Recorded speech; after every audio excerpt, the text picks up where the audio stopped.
Dieu est bon. C'est notre slogan quand nous avons commencé cette église. C'est d'affirmer que Dieu est bon. Il est vraiment bon. Il est toujours bon. Amen. Amen. Amen. Nous bénissons le Seigneur pour le dimanche d'aujourd'hui. Nous allons écouter la parole de Dieu. Après, je dois aller à la PPIKIN qui fête ses 50 années d'anniversaire. En tant qu'ancien aumônier, nous sommes invités là-bas, mais j'ai tenu à commencer ici. Nous allons nous lever pour prier pour la parole de Dieu.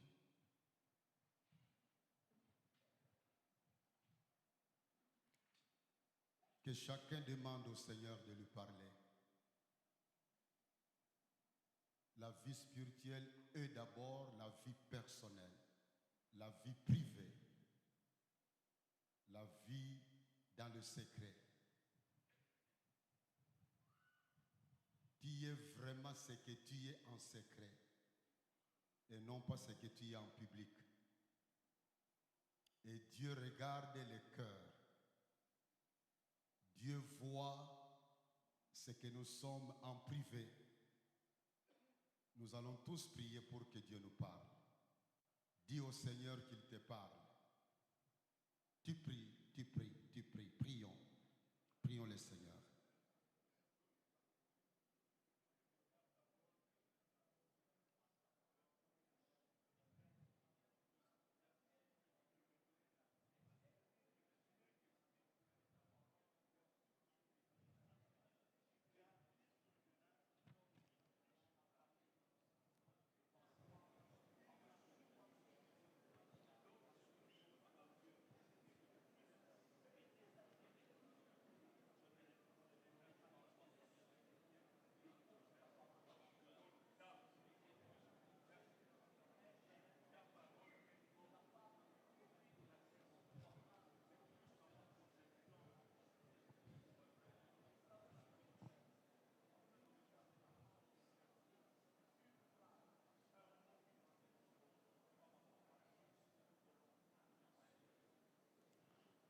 Dieu notre Père, nous te sommes reconnaissants pour ce moment béni que tu nous offres, de pouvoir t'écouter.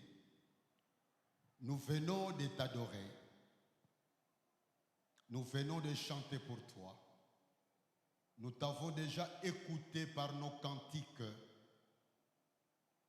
Nous t'avons écouté par nos prières qui sortaient de nos cœurs, mais que nos oreilles aussi écoutaient. Nous voudrions t'écouter maintenant par ta parole.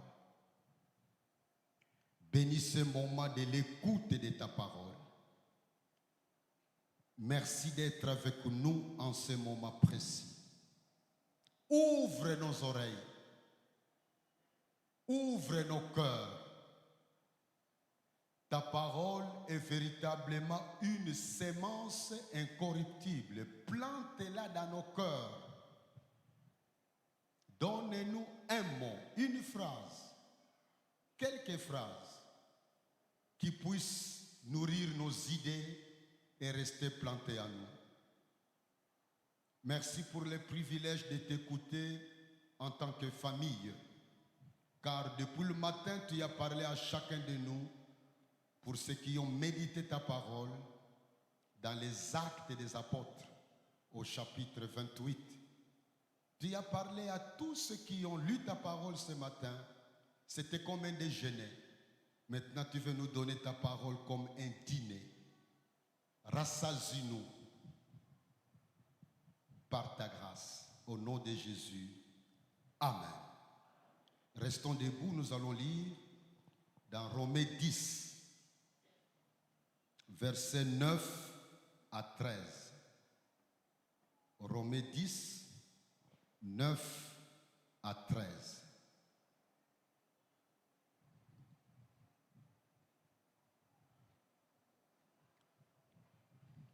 Je lis. Si tu confesses de ta bouche le Seigneur Jésus, et si tu crois dans ton cœur que Dieu l'a ressuscité des morts, tu seras sauvé. Car c'est en croyant du cœur qu'on parvient à la justice, et c'est en confessant de la bouche qu'on parvient au salut.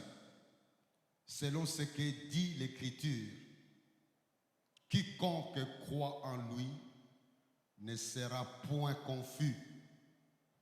Il n'y a aucune différence, en effet, entre Juifs et les Grecs, puisqu'ils ont tous un même Seigneur qui est riche pour tous ceux qui l'invoquent. Car quiconque invoquera le nom du Seigneur sera sauvé. Acclamons la parole de Dieu. Acclamons très fort la parole de Dieu.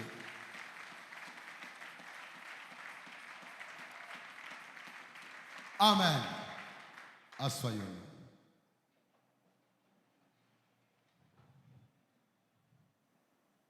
Dimanche passé, nous avons parlé de la puissance des déclarations que nous faisons. Aujourd'hui, notre thème de ce matin, l'importance de la confession de la parole de Dieu. L'importance de la confession de la parole de Dieu. Avant d'aller en profondeur du message, je voudrais donner la définition du mot confesser pour que nous ayons tous la même compréhension. C'est vrai que quand nous disons confesser, la première pensée de plusieurs parmi nous se reporte au péché. Ce sont les péchés que nous confessons. Même avant notre conversion, pour ceux qui ont grandi dans des familles chrétiennes ou dans les écoles catholiques ou protestantes, confesser égale proclamer ses péchés devant Dieu pour avoir le pardon. C'est vrai. C'est le premier sens de ce mot. Confesser, c'est reconnaître ses péchés, s'accorder avec Dieu sur ses péchés. C'est être d'accord avec Dieu. Moi, je pense que dans ma culture, voler c'est normal. Mais Dieu dit, voler c'est mauvais. Confesser signifie, je me mets en accord avec Dieu que voler c'est mauvais. C'est comme ça que dans 1 Jean 1:9, il est dit que si nous confessons nos péchés, Dieu est fidèle et juste pour nous les pardonner et nous purifier de toute iniquité. Mais le mot confession ne signifie pas seulement cela. Quelque chose qui est en relation avec nos péchés. Non. Le mot confesser lui-même, du moins en grec, signifie être en accord avec ... Pour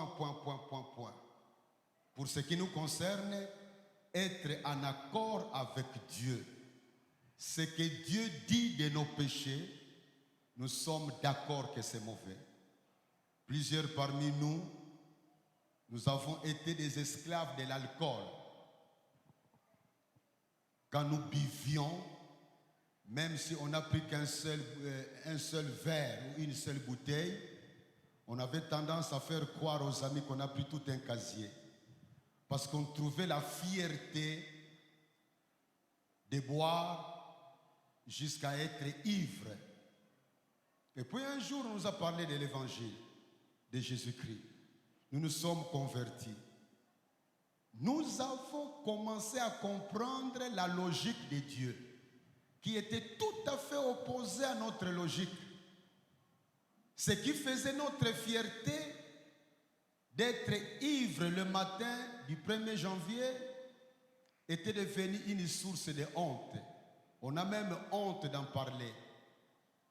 On a honte de dire que ces bars-là, nous étions parmi les clients les plus fidèles. Pourquoi on a honte? Parce qu'on a compris que notre logique et celle de Dieu sont deux logiques tout à fait opposées par rapport au mal. Dans certaines tribus, voler, c'est un signe de virilité pour un homme.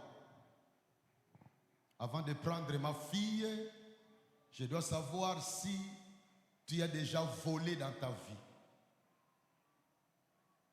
Si tu me dis non, je ne te donne pas ma fille. Parce que cela signifie que quand il y aura une grande crise financière dans ta maison, tu ne sauras pas te débrouiller pour aller voler quelque part afin que ma fille ne meure pas de faim. Dans cette culture-là, voler, c'est une valeur. Et puis, j'entre en contact avec la parole de Dieu. Je me rends compte qu'avec la parole de Dieu, voler, c'est mauvais. Maintenant, j'ai un choix. Ou je reste fidèle à ma culture, ou je m'oppose à ma culture et j'accepte la logique de Dieu. Et quand j'accepte la logique de Dieu, j'ai donc confessé à Dieu que voler, c'est mauvais. Mais la deuxième signification du mot confesser dans ce qui concerne la Bible, c'est s'accorder avec Dieu sur une vérité donnée, sur une parole de Dieu. C'est affirmer ce que Dieu affirme. C'est déclarer ce que Dieu déclare. C'est dire ce que Dieu dit. C'est proclamer ce que Dieu proclame. Quand nous lisons, par exemple, dans Matthieu 10, verset 32, il est écrit: c'est pourquoi quiconque se déclarera publiquement pour moi, je me déclarerai moi aussi pour lui devant mon Père qui est dans les cieux. À la place du verbe déclarer, dans certaines versions, c'est le mot confesser qui est là. Confesser égale déclarer. Jésus dit que quiconque se déclarera publiquement pour moi, quiconque confessera qu'il est pour moi, moi aussi je le confesserai devant mon Père. Quand nous venons dans notre passage de ce matin, il est écrit au Romains 10, verset 9, si tu confesses de ta bouche le Seigneur Jésus, c'est-à-dire si tu déclares de ta bouche que Jésus est le Seigneur, parce que Dieu a dit que Jésus est le Seigneur. Si tu déclares de ta bouche que Jésus est le Seigneur, et si tu crois dans ton cœur que Dieu l'a ressuscité des morts, tu seras sauvé. Vous remarquez dans ce verset, je vous prierai de relire ça à la maison, croire n'est pas suffisant. Parce qu'il est écrit, si tu confesses de ta bouche, le Seigneur Jésus est, la conjonction, tu crois dans ton cœur que Dieu l'a ressuscité des morts, tu seras sauvé. Donc si j'avais un tableau devant vous, j'allais écrire, le salut égale la confession plus la foi. Parce que le verbe croire est utilisé dans sa notion de foi. La véritable foi est composée de 3 éléments. La connaissance, la croyance, la confiance. Donc, le verbe croire ici embrasse les 3 aspects. Aspect connaissance, croyance, foi. Donc, le salut égale confesser plus croire, dans le sens d'avoir confiance. Donc, vous comprenez que croire n'est pas suffisant. Il faut confesser, il faut déclarer cela, il faut affirmer cela, il faut proclamer cela. Il est écrit au verset 10, car en croyant du cœur, on parvient à la justice. Et c'est en confessant de la bouche qu'on parvient au salut. Quand nous croyons en Jésus-Christ comme Sauveur et Seigneur, nous sommes justifiés. Et quand nous confessons notre foi en Jésus-Christ, nous sommes sauvés. Le salut, pour ceux qui étaient avec nous pendant la semaine, que la chaîne tombe, le pasteur Kennedy nous a parlé que le salut, c'est une valise. Le mot valise, c'est moi qui l'utilise. C'est une valise qui contient plusieurs éléments, dont la justification. Mais la justification elle-même n'est pas totalement le salut. Dans le mot salut, il y a justification, sanctification, adoption et d'autres grandes vérités qui sont liées comme conséquence de notre confiance en Jésus-Christ qui est mort sur la croix de Golgotha pour nos péchés et qui est ressuscité. Mes frères et sœurs en Christ, le message de la fois passée, j'avais utilisé le mot déclaration. Aujourd'hui, confession. C'est la même chose. Mais je voulais continuer à compléter ce que nous avons dit le dimanche passé. Parce que dimanche passé, nous nous sommes fondés sur Marc 11, 23, qui nous a dit, c'est Jésus qui a parlé, ce que nous disons avec foi, nous l'obtenons. C'est ça le résumé de ces versets-là. Ce que nous disons avec foi devient notre. Nous les possédons. Ce que nous disons avec foi, nous l'avons. Volontairement, je m'étais arrêté là. C'est comme quand on nous apprend à l'école, on n'a pas toute la matière de l'année le premier jour de la rentrée scolaire.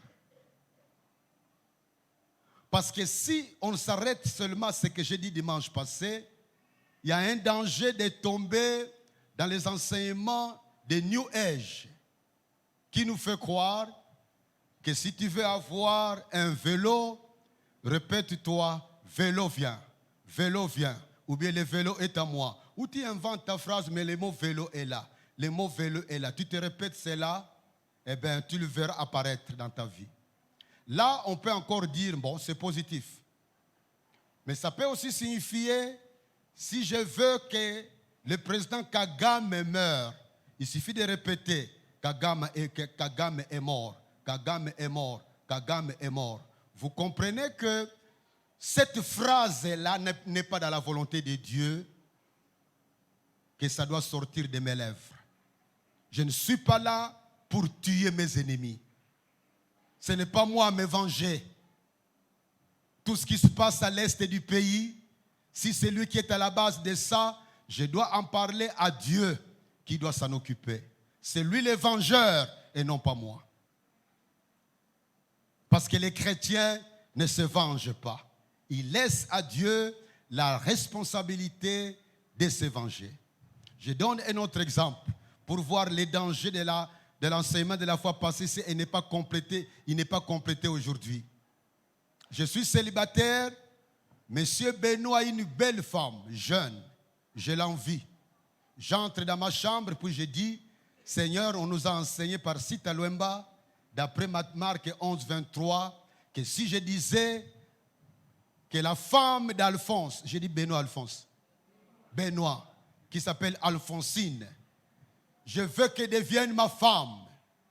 Que Alphonsine est ma femme. Alphonsine est ma femme. On nous a dit qu'il suffit de le dire avec foi et deviendra ma femme. Vous comprenez que ce n'est pas l'enseignement de la Bible. Non. Ce n'est pas l'enseignement de la Bible. Parce que pour que cela devienne une réalité, il faut alors que je souhaite que les divorces entrent dans leur maison ou alors que son mari meure. Vous savez qu'il y a des gens qui prient pour que les autres meurent afin d'avoir leur maison, afin d'avoir leur bien. Ça me rappelle, en Hollande, on avait connu 2 frères qui partaient régulièrement voir leur vieille maman qui était à l'hôpital. Chaque jour, ils partaient avec des fleurs.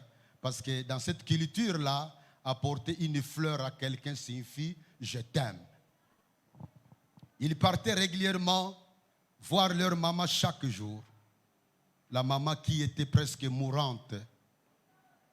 Mais plus la maman guérissait, plus leur visite devenait rare. Ils se fâchaient même que la maman a pris le chemin de la guérison. Et quand la maman est sortie de l'hôpital, ils se sont fâchés. Pourquoi? Parce qu'ils espéraient que la maman meure pour prendre l'héritage. Et comme maman est sortie guérie, ils se sont fâchés parce qu'il faudra encore attendre longtemps, ne sachant pas quand est-ce qu'il va mourir. Ça, ce n'est pas l'attitude d'un véritable enfant de Dieu. Parce qu'un véritable enfant de Dieu ne s'accroche pas au bien de quelqu'un d'autre. Il s'accroche à Dieu. Il compte sur Dieu. Même s'il a des amis qui sont très riches autour de lui, il ne va pas s'appuyer sur eux, car ils ne sont que des êtres humains. Ils peuvent mourir aujourd'hui ou 2 mois après-demain. Et ce contact-là supprime tout ce que l'autre pouvait faire pour toi. Mais Dieu, quand on a une bonne relation avec lui, Dieu ne meurt pas. Bien-aimés dans le Seigneur, la confession, la déclaration qui porte des fruits sur nos lèvres doivent être des déclarations qui sont conformes à la pensée de Dieu. Les déclarations qui doivent marquer nos discours à la lumière de Marc 11, 23 doivent être des déclarations qui sont conformes à la parole de Dieu. C'est pourquoi nous devons toujours réfléchir avant de pouvoir nous engager dans le chemin de la déclaration. Vous savez, les drames qui se passent avec les déclarations, quelqu'un peut vivre à l'aise dans la vie de péché. Mais il est convaincu qu'il suffit de déclarer les choses et les choses viennent. Ça, ce n'est pas la foi chrétienne. C'est la foi communiquée par les mouvements qu'on appelle les New Age ou les Nouvel Âge, qui est un mélange des enseignements occultes qui ont commencé avec force au début du siècle passé, le XXe siècle. Et ces enseignements sont répandus à travers le monde, à la télévision, à la radio. Beaucoup de films sont montés avec la philosophie des New Age. Beaucoup de déclarations sont faites. Quand vous écoutez les enseignements des New Age, c'est comme si c'était un chrétien qui parle. Sauf que Jésus-Christ n'est pas aussi élevé que nous le faisons dans nos milieux. Dans ces milieux-là, on parle de la confession positive. Confesse positive, ce que tu veux voir être arrivé dans ta vie. Que Jésus existe ou pas, ce n'est pas important. Mais toi, exploite la force de la parole. Et ceux qui sont amoureux des livres du développement personnel, ils savent que cela est répété dans presque tous ces livres-là. certains auteurs, je les aime bien. Des gens comme Napoléon Hill, comme Clement Stone, il y a beaucoup d'auteurs qui ont une grande renommée internationale dans les domaines des entreprises, dans les domaines des affaires. Des gens qui donnent des conseils valables sur comment réussir ces projets par ses efforts personnels, en déclarant de bonnes choses. Mais dans ces livres-là, si vous n'avez que ces livres-là sans aimer la Bible, vous tombez dans un piège dont eux ne parlent pas.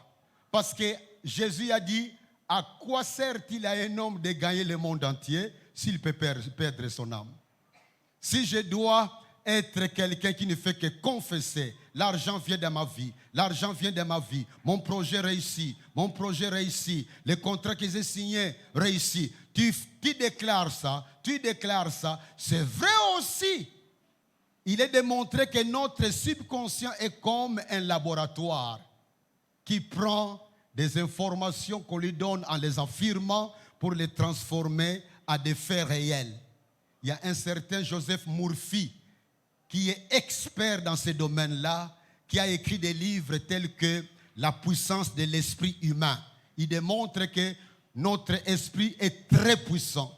Quand on lui fait entrer des choses, des phrases, des idées avec répétition, avec conviction, avec espérance forte, les choses ont tendance à se réaliser. Moi, je ne parle pas de ça. Je parle des moyens que Jésus nous a donnés.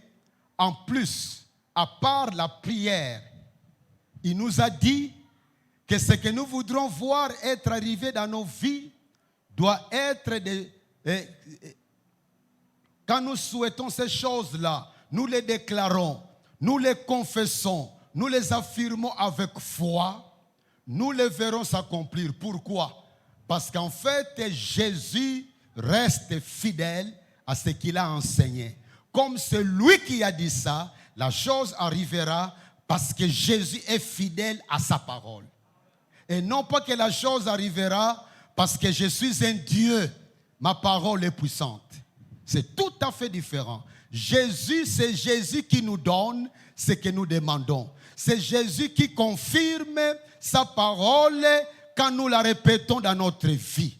Alors, dans notre enseignement, nous sommes en train de dire, confesser ce qu'on croit est fondamental pour notre vie de chaque jour.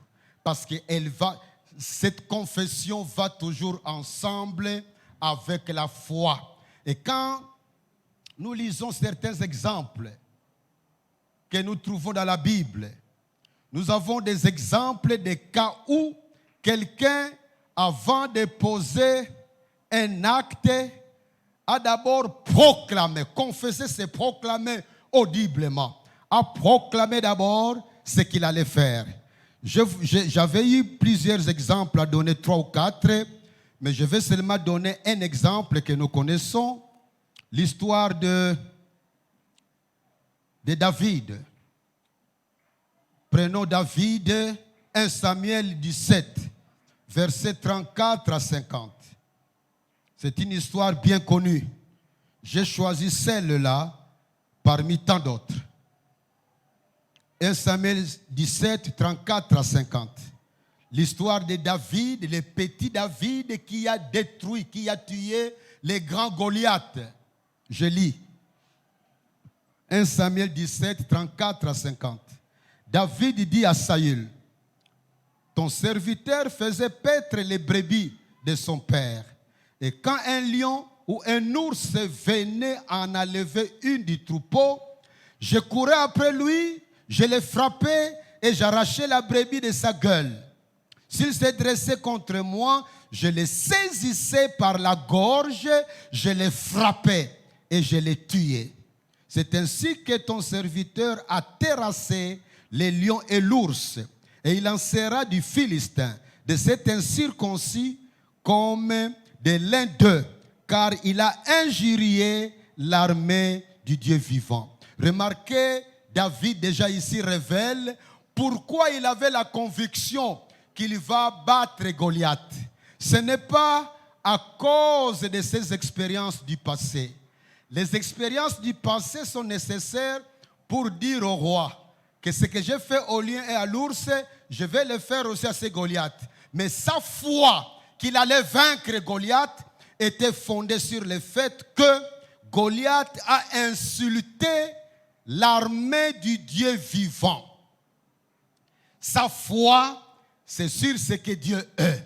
David a appris dans sa vie que quand tu insultes Dieu, ou quand tu insultes son armée, ou quand tu insultes ce qui appartient à Dieu, tu as blessé son amour. Et il doit réagir pour défendre sa propre gloire. Écoutez, 37. David dit encore, l'Éternel qui m'a délivré de la griffe du lion et de la patte de l'ours, me délivrera aussi de la main de ces Philistins. Et Saül dit à David, va, et que l'Éternel soit avec toi. Saül fit mettre ses vêtements à David.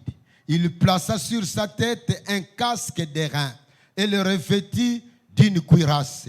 David ceignit l'épée de Saül par-dessus ses habits et voulut marcher car il n'avait pas encore essayé. Mais il dit à Saül, je ne puis pas marcher avec cette armure. Je ne suis pas habitué. Et il s'en débarrassa.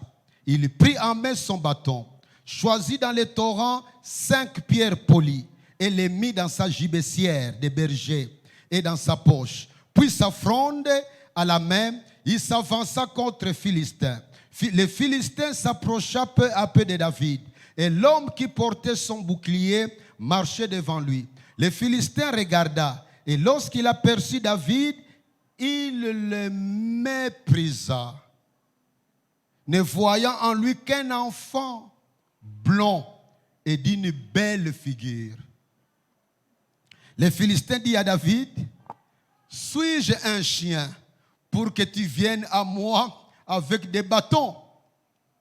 Et après l'avoir maudit par ses dieux, il ajouta, viens vers moi et je donnerai ta chair aux oiseaux du ciel et aux têtes des champs.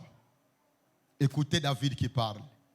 David dit aux Philistins, tu marches contre moi avec l'épée, la lance et les javelots, et moi je marche contre toi au nom de l'Éternel des armées, du Dieu de l'armée d'Israël que tu as insulté. Parce que David était sûr que comme Goliath avait insulté les dieux vivants, il est mort. C'était un cadavre. Physiquement, il était vivant, mais spirituellement, c'était déjà un cadavre. 46. Aujourd'hui, l'Éternel te livrera entre mes mains, et je t'abattrai, et je te couperai la tête. Aujourd'hui, je donnerai les cadavres du camp des Philistins aux oiseaux du ciel et aux animaux de la terre. Et toute la terre saura qu'Israël a un Dieu. Il était convaincu que la victoire était un cadeau de Dieu. Au verset 47, et toute cette multitude saura que ce n'est ni par l'épée, ni par la lance que l'Éternel sauve, car la victoire appartient à l'Éternel. La victoire appartient à l'Éternel. La victoire appartient à qui? À l'Éternel. Et il vous livre entre nos mains. Aussitôt que les Philistins s'est mis en mouvement pour marcher au-devant de David, David courut sur les champs de bataille à la rencontre du Philistin. Il mit la main dans sa gibecière, il prit une pierre et la lança avec sa fronde. Il frappa les Philistins au front et la pierre s'enfonçant dans le front du Philistin qui tomba le visage contre terre. Ainsi, avec une fronde et une pierre, David fut plus fort que les Philistins. Il les terrassa et lui ôta la vie sans avoir d'épée à la main. Ce que je voudrais souligner dans ce passage, et c'est la raison pour laquelle je l'ai pris, c'est que David, avant d'agir, a confessé sa foi en son Dieu, a déclaré sa foi publiquement en son Dieu. Il a déclaré que le Dieu que je prie t'a déjà livré entre mes mains. C'est Dieu-là que tu as injurié. C'est ce Dieu-là qui t'a déjà délivré dans mes mains. Avant de poser son acte, il a pu manifester sa foi par sa déclaration, par son affirmation, par sa confession. C'est ça que j'ai voulu souligner en lisant ce passage. Bien-aimés dans le Seigneur, le Dieu vivant que nous adorons, c'est un Dieu de confession. Il est le Dieu de confession. Il aime que nous déclarons, que nous proclamons ce que nous croyons. C'est pour cela que même les cantiques sont importants. Les cantiques que nous avons à chanter dans nos églises, et je voudrais les rappeler à nous tous, et en particulier à nos adorateurs, le contenu des paroles d'un cantique, une de leurs valeurs, c'est nous aider à confesser notre foi quand nous chantons. Tout à l'heure, on a chanté un cantique, là-haut, non, c'est les noms. Mon nom est écrit là-haut, là-bas. Mais c'est une confession que j'ai faite. Mon nom est écrit là-bas. Maintenant, imagine que parmi nous, quelqu'un qui ne croit même pas en Jésus, mais qui aime ces cantiques. Il peut même danser. Mais c'est zéro pour lui. Parce qu'il n'a pas la foi en Dieu. Mais celui qui a la foi en Dieu, ces cantiques signifient beaucoup. Et le fait de leur... Vous savez que les cantiques, c'est l'un des moyens pour nourrir notre subconscient. Le subconscient, c'est une réalité humaine. Nous l'avons dans notre vie. C'est dans notre partie invisible. Dans la psychologie, la psychanalyse, la psychiatrie, on parle du subconscient. C'est tout un laboratoire que nous avons en nous. C'est tout un laboratoire qui reste toujours actif 24 heures sur 24. Même quand nous dormons, le subconscient est au travail. Même quand nous dormons. Et ceux qui savent collaborer avec leur subconscient, ce sont des gens qui savent aussi réussir leur vie. La plupart des gens qui ont été des grands dans tous les domaines de la vie humaine, ce sont des gens qui ont appris comment exploiter l'énergie cachée dans leur subconscient. Mais le problème, c'est que n'ayant pas Dieu comme collaborateur, cette énergie qu'ils exploitent peut lui procurer beaucoup de biens et lui faire manquer le ciel. Alléluia. Alléluia. C'est la valeur des cantiques. Quand tu chantes, ne chante pas pour rien. Chante en étant convaincu que ce que tu dis, tu le crois. Et ce que tu crois finit par se réaliser dans ta vie. Tu peux même créer tes propres cantiques. Il n'y aura pas de gens qui vont écouter ta voix. Si ta voix n'est pas belle comme la voix de je ne sais pas qui, eh bien ce n'est pas grave. Même si tu chantes comme un corbeau, ce n'est pas grave. Mais au moins, c'est une méthode pour mémoriser les choses. Mémoriser les choses que tu peux te répéter le plus souvent possible. C'est très important, la chanson. Et dans les églises primitives, jusqu'au 7e siècle, il y avait l'habitude de voir des évêques d'une cité se réunir quelque part pour pouvoir composer un credo. Credo, confession. C'est une confession de foi. On crée ça non pas à partir des idées personnelles, mais à partir des versets bibliques. On prend un ensemble de versets bibliques, on essaye de sortir des vérités qui sont là-dedans et ils en forment des phrases qu'ils vont demander à leurs membres de mémoriser. C'est ça la valeur de credo. Quand je suis allé dans l'Internet, je voudrais par exemple vous lire un des credos qui est dans l'Internet.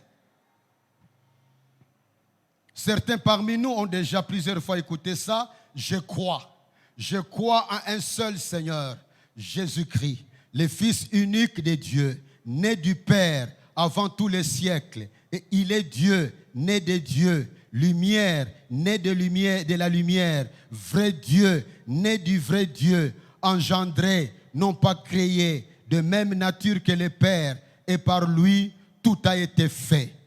De tels credos, de telles confessions de foi étaient mémorisées par les membres. Avant d'être baptisés, les membres devaient mémoriser un tel credo. Parce que ça formait le fondement de ces croyances. Nous vivons tous selon nos croyances. Nous vivons, nos comportements sont influencés par ce que nous croyons. Parce que nous croyons. Quelqu'un qui croit à un mensonge aura un faux comportement. Quelqu'un qui croit à une vérité aura un vrai comportement, toujours par rapport à Dieu. Il y a des gens qui haïssent quand ils voient quelqu'un qui a un certain visage, d'une certaine forme. On lui a dit dans sa famille que c'est un sorcier. Conséquence, si tu as cette forme-là de visage pour une telle personne, tu es déjà un sorcier pour elle. Il y a des gens qui ont été éduqués comme ça. Dès qu'il apprend que tu es de telle tribu, ce qu'on lui a dit sur cette tribu-là va influencer son comportement envers toi. Si on lui a dit que les Bayombes sont des escrocs, dès que tu es Moyombe, il devient... Si on lui a dit que les Baloubas sont des voleurs de maisons, ce qui n'est pas nécessairement vrai. Moi, je connais des Baloubas qui sont très sincères. Mais si on lui a dit c'est là, grand dans un milieu, tu vas demander sa maison. Toi, tu viens d'où? Papa, vous en avez un bon. Ah, ça va. Ça va. Bongo, Limbi Sanga, naza tribaliste était. Ezaka ponayeba. Ponayeba, potokofanda lupango moko. Oza tribu na yo wapi? Naza Moluba. Ah, Oza Moluba. Yakasai. Ah, bon, ok. Merci. Bon, ozonga semaine prochaine, poto sola likambango na famille. Dès que tu sors, oh! Oui, peut-être que la maison là, quelqu'un a sombaka yango, a tekaka yango, aza Moluba. Mais ce n'est pas vrai que tous les Beloubas sont des menteurs. Ce n'est pas vrai que tous les Tutsis sont méchants. Moi, j'ai des grands amis Tutsis. J'ai des grands amis Tutsis. Ce n'est pas vrai. On ne doit pas confondre le peuple Tutsi au régime politique de Kagame. Ce sont des choses différentes. Ce sont des choses différentes. L'anglican, l'archibishop rwandais de Kigali, c'est un grand ami, Laurent Banda. Il est anglican, c'est lui archibishop. Nous avons commencé avec lui les campus pour Christ ici en l'an fin 79. C'est un frère en Christ très, très amical. Donc, on ne peut pas conclure que telle tribu, tout le monde est ça. Mais je voulais en parler pour montrer que nous sommes guidés par ce que nous croyons. C'est pourquoi nous devons avoir l'habitude de contrôler qu'est-ce que nous croyons. Nous devons avoir l'habitude de contrôler si ce que nous croyons est conforme à la Bible ou pas. Nous devons avoir l'habitude de critiquer nos propres croyances. Nous devons avoir l'habitude de critiquer ce que tel est en train d'enseigner à la télévision et à la radio. Vous avez le droit de critiquer même mes prédications. Si j'ai prononcé une pensée qui n'est pas biblique, venez me voir, aidez-moi pour me montrer, pasteur, là vous avez commis une erreur. Le dimanche qui suivra, je le reconnaîtrai devant tout le monde et je vais prêcher la vérité. Mes amis, nous sommes des êtres humains, tous soumis à des possibilités des erreurs. Mais nous avons le droit, nous avons droit à la vérité. Nous avons droit à la vérité. Nous refusons qu'on nous enseigne des mensonges. Nous refusons cela. C'est très important que nous comprenions. Les vrais prophètes existent, mais leur nombre est devenu petit par rapport à la fin des temps. C'est Jésus lui-même qui a dit ça, qu'à la fin des temps, il y aura plus de farceurs, prophètes que de véritables prophètes. C'est important que nous puissions critiquer ce que nous croyons. Bien-aimés dans le Seigneur, quand nous lisons la parole de Dieu, nous verrons qu'il est important que chaque église ait sa confession de foi. C'est pourquoi pour nous, dans l'enseignement de Alpha 1, avant de devenir membre de cette église, il y a tout un enseignement qui est donné. Je voudrais parler aux formateurs. Je ne sais pas si l'ingénieur à qui il est là, qui s'occupe de la formation avec son équipe. Quand vous donnez la formation à nos frères et sœurs, ne courez pas. Ne courez pas. Un enseignement qui traîne 1 heure, si la personne comprend lentement, Faites même 2 ou 3 rendez-vous avec le même enseignement que de donner des enseignements en courant. Nous refusons cela. Je me rappelle avoir hébergé un papa chez moi à la maison à Salongo dans les années 84. Il était malade mental et puis finalement Jésus l'a guéri. On l'a encore gardé pour l'observation de chez nous à la maison. Un jour, quelqu'un est venu à la maison qui avait rendez-vous avec monsieur Y pour des affermissements. Comme Y était en retard, j'ai demandé à ces frères-là, ingénieurs, il était ingénieur agronome, Jacques, je lui ai dit, habille-toi, tu vas donner l'affermissement 3 à notre frère. Et puis il est parti donner l'affermissement.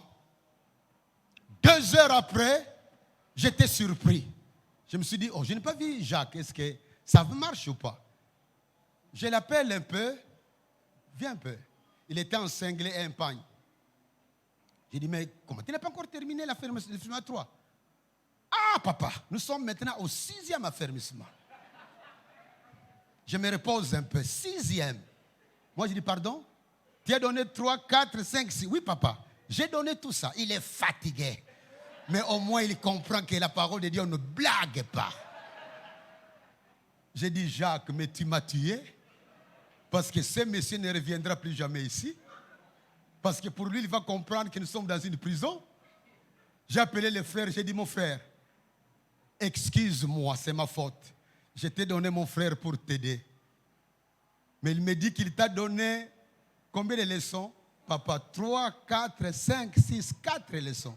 Moi, je dis, excuse-moi. Normalement, il ne pouvait te donner qu'une leçon, mais c'est moi qui n'ai pas insisté, qui devait te donner seulement une seule leçon. Il dit, ah bon? Parce que moi, je me disais, mais ces groupes de prière où je viens, donc eux, Penza, tout le temps, c'est étudier. Alors, je me suis dit, ce n'est pas ma place. Mais comme tu me préviens comme ça, je reviendrai, mais pas avec lui. Il faut me trouver quelqu'un d'autre. Nous avons récupéré des frères. Nous ne devons pas courir pour faire la formation à quelqu'un. Nous devons être sûrs que nous communiquons des vérités et qui pénètrent dans le cœur de la personne qui nous écoute. Il faut que nous comprenions que notre comportement est influencé par ce que nous croyons. Et ce que nous croyons est influencé par ce que nous écoutons ou ce que nous voyons. C'est pour cela que nous devons nous soumettre à voir des bonnes choses, à écouter des bonnes choses qui puissent nourrir notre foi et que notre foi puisse influencer notre comportement.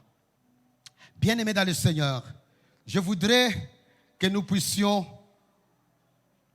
maintenant nous lever pour pouvoir confesser notre foi, confesser la parole de Dieu. Quand nous faisons des déclarations, nous devons être conscients de quoi nous parlons. Il faut que nos déclarations soient l'expression de notre parole, de la parole de Dieu. Ça soit ou des versets bibliques, ou des promesses de Dieu, ou des idées, mais dont le contenu est conforme à la pensée de Dieu. Lèvons-nous s'il vous plaît. Nous allons confesser la parole de Dieu. Nous allons passer un temps de prière. Nous allons passer un temps de louange. Nous allons passer un temps d'adoration. Sans cantique. Les adorateurs aussi vont prier avec nous. Lèvons-nous s'il vous plaît. Nous sommes presque à la fin de notre message. Lèvons-nous. Nous allons confesser la parole de Dieu. En confessant la parole de Dieu, nous sommes en train de nourrir notre foi. Notre foi qui est bien nourrie va nous aider à saisir tout ce que Dieu nous donne comme promesse dans notre marche avec lui. Alléluia! Alléluia! Alléluia!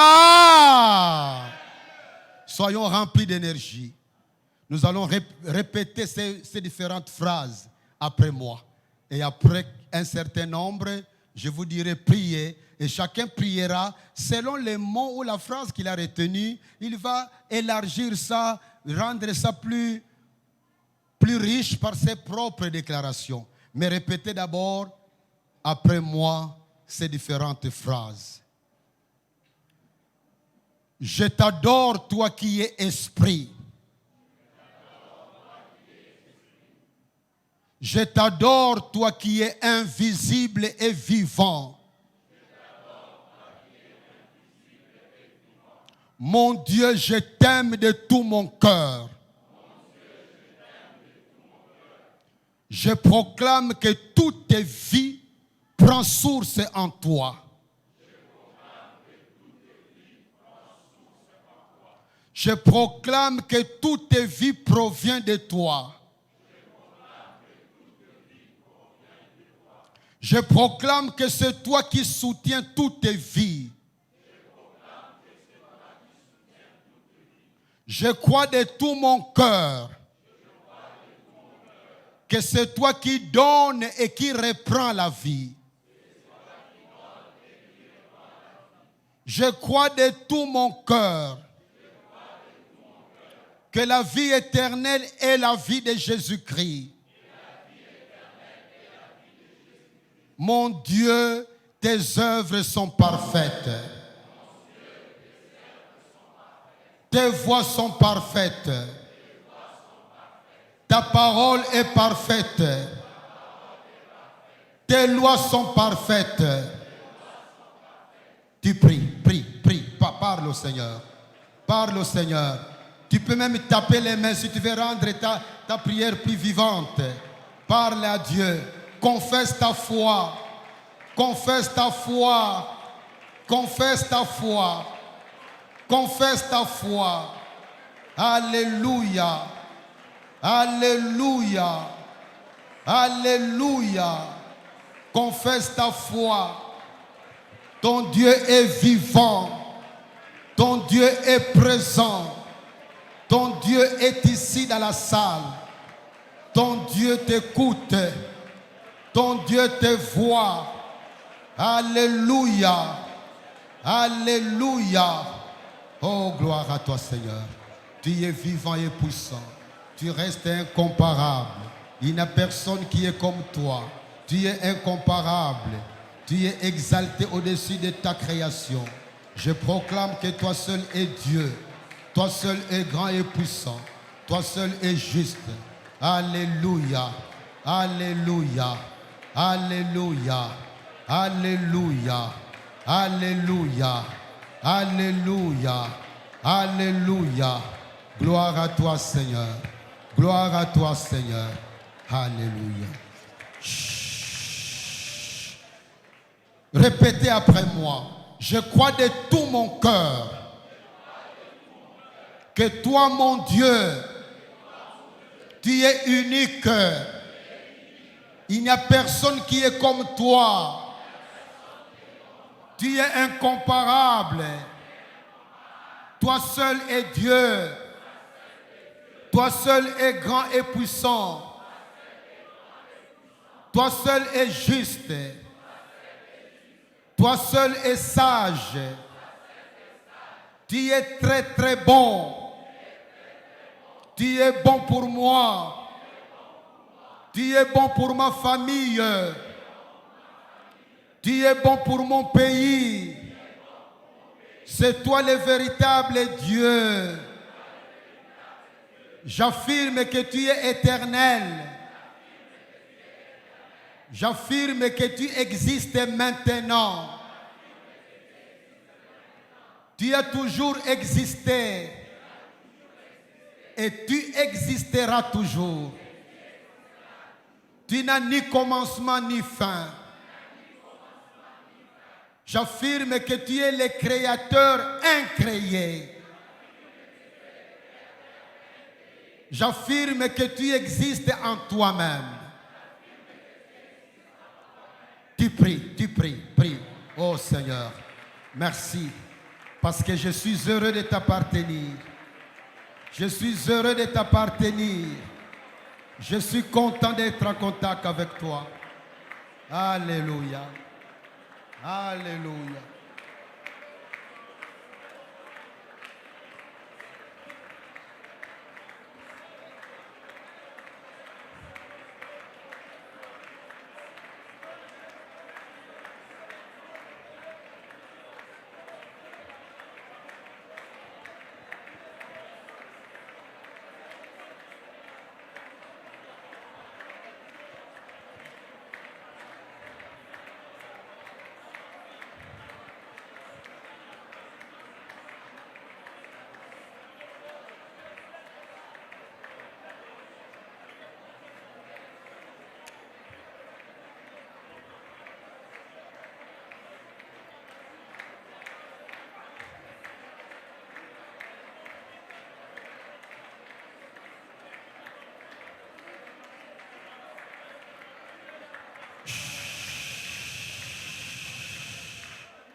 Mon Dieu, tu es libre de toutes limitations. Tu ne te fatigues jamais. Tu m'aimes beaucoup. Tu aimes m'écouter te parler. Je regrette que je n'ai pas beaucoup de temps dans la vie de prière. Toi, mon Dieu, tu ne peux changer, ni pour les meilleurs, ni pour les pires. Rien ne peut être ajouté ou soustrait de toi. Tu agis toujours en harmonie parfaite avec ton caractère. Tu n'es jamais influencé par des émotions ou les circonstances. Mon Dieu, tu es digne de ma confiance. Merci parce que tu m'aimes beaucoup. Tu vis en moi. Tu vis en moi. Tu vis en moi. Il est impossible que je sois seul. Partout où je suis, tu me vois. Tu me regardes. Tu connais mes joies. Tu connais mes peines. Tu sais pourquoi tu attends avant d'agir. Tu as toujours raison. Je te fais confiance. Je te fais confiance. Je te fais confiance. Sambela, sambela, sambela, sambela, sambela. Sambela nzambena yo. Oh Seigneur, quel bonheur. Quel bonheur. Quel bonheur. Quel bonheur, Seigneur. Alléluia. Quel bonheur, Seigneur. Quel bonheur, Seigneur. Quel bonheur, Seigneur.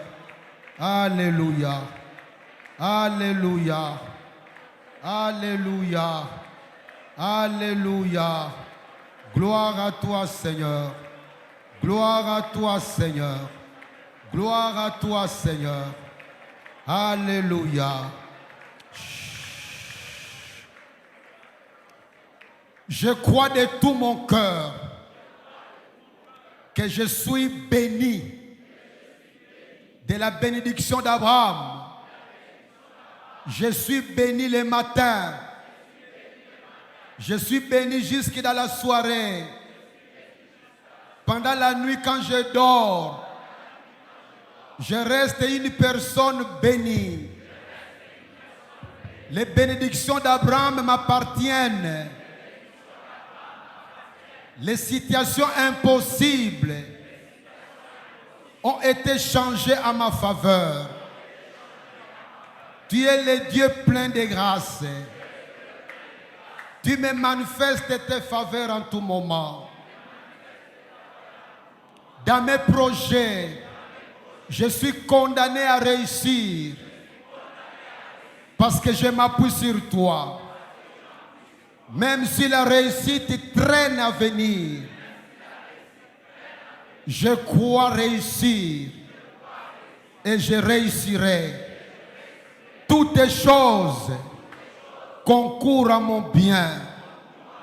Je crois que tu ne veux que mon bien. Sambela, sambela, sambela, sambela, sambela, sambela, sambela.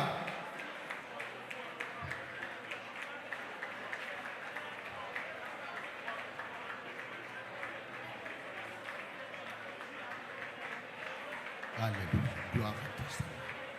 Oh, merci Jésus. Merci Jésus. Merci Jésus. Alléluia.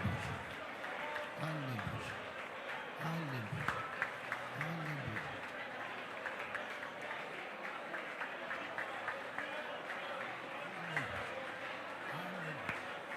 Alléluia. C'est toi, Seigneur. C'est toi, Seigneur. Jésus, tu es vivant. Jésus, tu es puissant. Jésus, tu es le roi des rois. Jésus, tu règnes à jamais. Jésus, tu règnes. Jésus, tu règnes. Alléluia. Alléluia. Alléluia. Satan, avec tous tes démons, vous n'avez aucun pouvoir sur moi. Vous n'avez aucun pouvoir sur ma famille. Vous n'avez aucun pouvoir sur mon travail. Vous n'avez aucun pouvoir sur tous les miens. Mes affaires doivent prospérer. Je t'interdis à me déranger. Je ne veux pas de toi. Je refuse tes rêves. Je refuse des cauchemars. Je refuse les maris de nuit. Je refuse des femmes de nuit. Satan et démons, allez-vous-en de ma vie. Allez-vous-en de mon milieu. Allez-vous-en de mes affaires. Allez-vous-en, allez-vous-en, allez-vous-en. Allez, priez, priez, priez, priez. Ura bakara bara bara bara bara. Alléluia. Alléluia. Alléluia. Alléluia. Alléluia.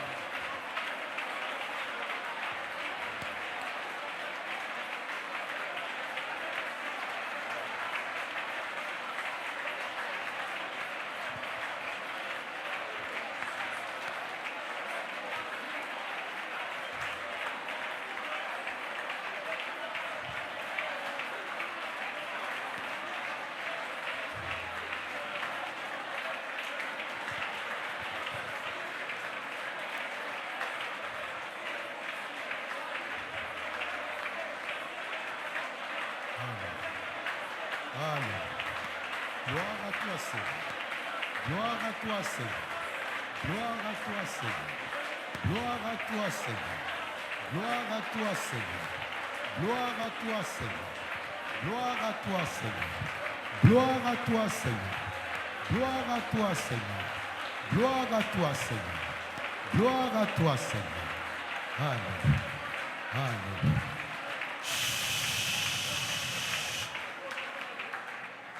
Satan, avec tous tes démons, lâchez notre église ici EVC.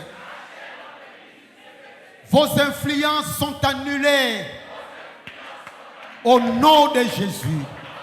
Les frères et sœurs qui sont partis de l'église sont en train de revenir au nom de Jésus-Christ.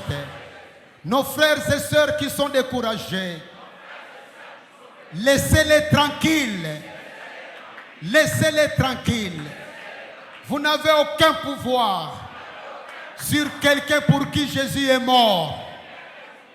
Satan, le diable a écrasé ta tête à la croix de Golgotha. Tu as été vaincu. Nous détruisons ta force. Nous détruisons ta puissance. Cette église ne t'appartient pas. Nous détruisons les influences de tous les infiltrés parmi nous. S'il y a un infiltré ici, un agent de Satan, nous l'obligeons à te connaître. Ou alors il quitte l'église. Satan, nous ne voulons pas de toi. Le temps de la récréation est terminé. Nous déclarons la guerre contre toi. Tu es un ennemi vaincu. Parce que Jésus t'a vaincu à la croix de Golgotha. Sambela, sambela, sambela, sambela, sambela. Ura baka bara bara bara kura bashikiri. Ura bara bara bara bara bara bara bara bara. Ura bara bara bara bara bara bara bara bara. Alléluia. Alléluia. Alléluia. Alléluia. Alléluia. Alléluia. Alléluia. Alléluia. Alléluia.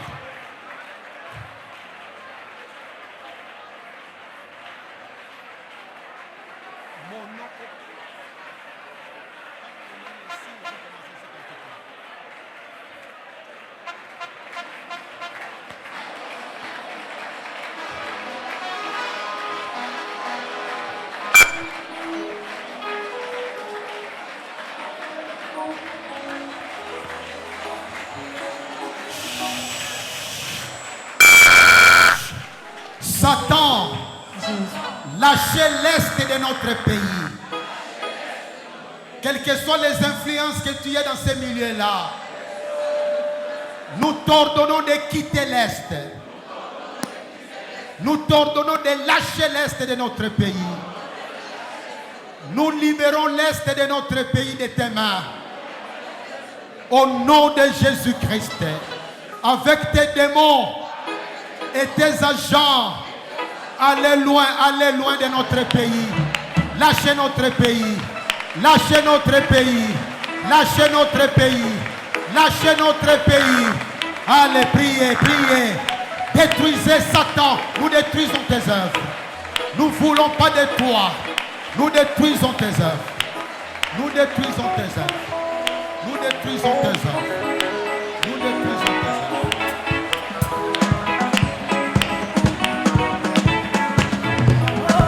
Mon nom est écrit là-haut, là-bas.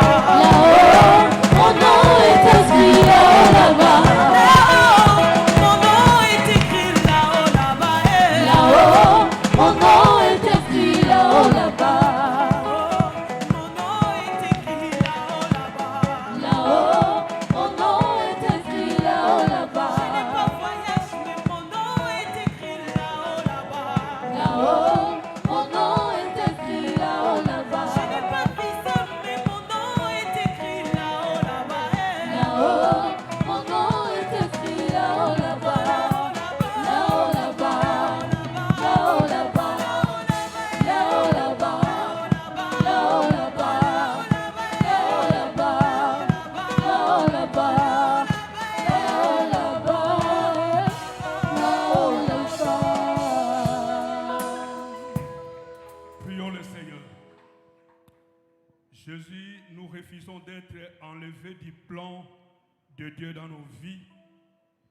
Jésus, apporte la lumière dans notre marche avec toi. Mais merci, Saint-Esprit, toi qui demeures en nous. Merci, Saint-Esprit, que tu sois le maître, le guide